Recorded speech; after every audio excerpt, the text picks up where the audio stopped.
Okay, let's unpack this one. We're diving into a really fascinating story today, pulled from the material you shared with us, and it explores this big question.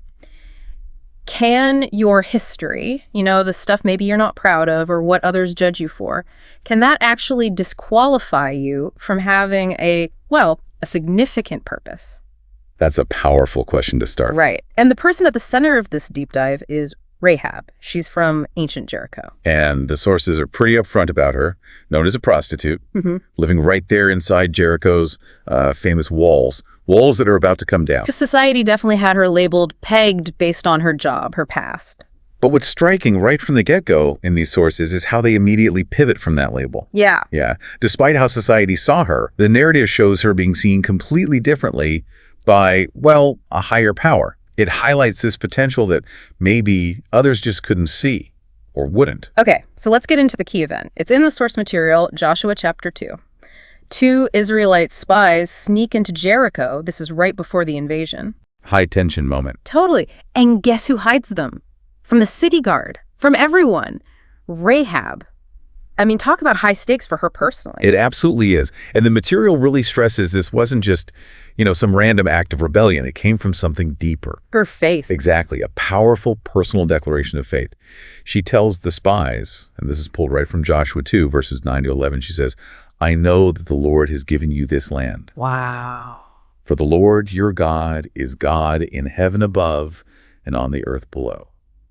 Think about saying that in that city at that time. That's more than just words, isn't it? The sources present it as this profound act of trust, aligning herself with them, even with the massive risk. Her actions, hiding them, making that deal for her family. Yeah. It all flows from that belief she just stated. An act of trust right in the face of fear. Okay, so because of that trust, that action, the sources then show this incredible transformation. Yeah, there's a line inspired by Dr. David Dykes in the material that just nails it. It says, Rahab moved from the red light district to the royal line of David. Whoa. Just pause on that. The distance between those two descriptions. It's immense, right? Not just a physical move, but a complete shift in status, in destiny. It's a total rewriting of her story. And the sources point to something that really validates this, don't they?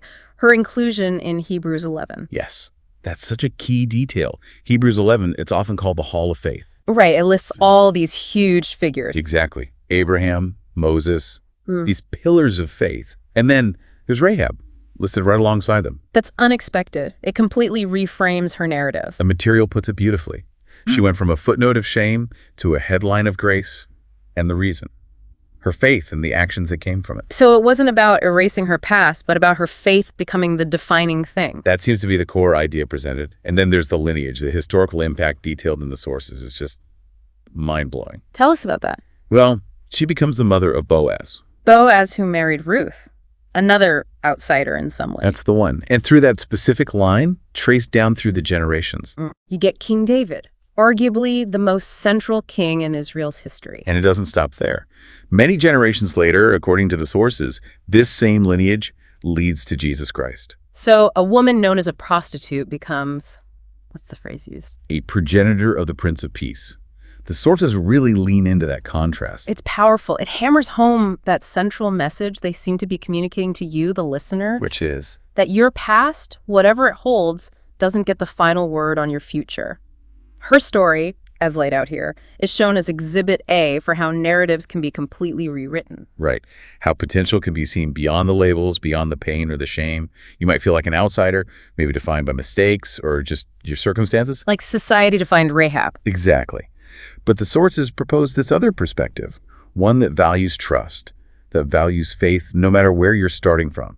Her choice, that single act of trust in a terrifying moment. It didn't just save her and her family. The sources argue it fundamentally altered history by weaving her into this incredibly significant lineage. It changed everything. So, connecting this to the bigger picture.